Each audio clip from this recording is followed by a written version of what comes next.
જોઈએ તો એમએલએના દીકરાએ છીનવ્યો છે ગરીબોનો હક। ધ્રોલની આ ઘટના છે। ધ્રોલના બીજેપી ધારાસભ્ય મેઘજી ચાવડાના દીકરાએ પીએમ આવાસ યોજનાનો લાભ લીધો છે।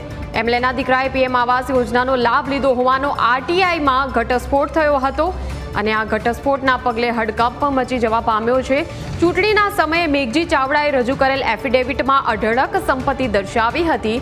ગરીબ લોકોને આવાસમાં લાભ લેવો હોય ત્યારે અનેક પ્રકારના ડોક્યુમેન્ટ્સ આપવા પડે છે, અનેક પ્રકારના ધક્કા ખાવા પડે છે કચેરીઓમાં, પરંતુ ધારાસભ્યના પુત્રને જ્યારે આવાસમાં લાભ લેવો હોય ત્યારે કોઈ જ પ્રકારના નીતિ નિયમો લાગુ પડતા નથી। કોંગ્રેસ કોર્પોરેટરે આ બાબતે તપાસ કરવાની માંગ કરી છે। શું નિયમ અનુસાર લાભ મળ્યો છે કે કેમ તે સમગ્ર બાબત હાલ તપાસનો વિષય છે। સંવાદદાતા સંજય ફોનલાઈન પર જોડાઈ ગયા છે।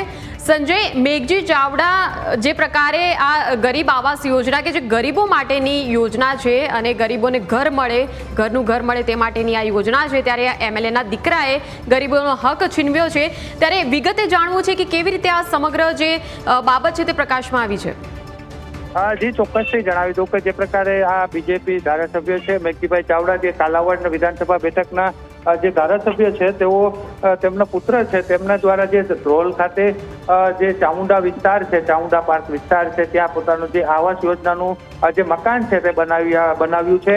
સ્પષ્ટપણે દેખાઈ રહ્યું છે કે જે આવાસ યોજના હોય છે તેમાં 2 માળ કરવાની મનાઈ હોય છે સરકારના નિયમ પ્રમાણે, પરંતુ જે પ્રકારે દેખાઈ રહ્યા છે દ્રશ્યો, આ 2 માળનું અદ્યતન જે લક્ઝરી મકાન છે, પોતાનો વૈભવી બંગલો પણ બનાવ્યો છે।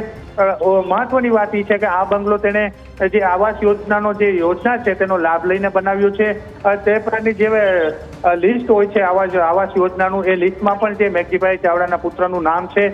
ચોક્કસથી કહી શકાય કે જે ધ્રોલ છે તે મેઘજીભાઈ ચાવડા ત્યાં પોતાનું ઘર છે, તેના પરિવાર ત્યાં ધ્રોલ રહે છે, અને જે પુત્ર છે તે પુત્રે ધ્રોલમાં જે આવાસ યોજનાનો લાભ લઈને આ પ્રકારે મકાન બનાવ્યું છે। જી બિલકુલ સંજય, ત્યારે હવે કઈ દિશામાં કાર્યવાહી, કેવી રીતે તપાસ થશે?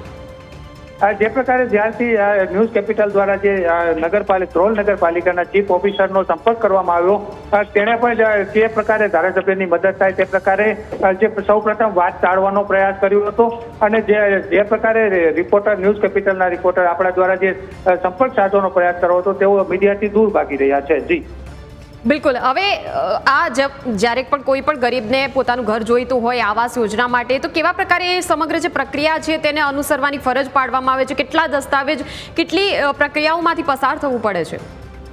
જી, ચોક્કસથી આવાસ યોજનાનો જે લાભ જોતો હોય તો સૌ પ્રથમ જે વ્યક્તિ છે તેની આવક મર્યાદા છે તે ધ્યાનમાં લેવામાં આવતી હોય છે।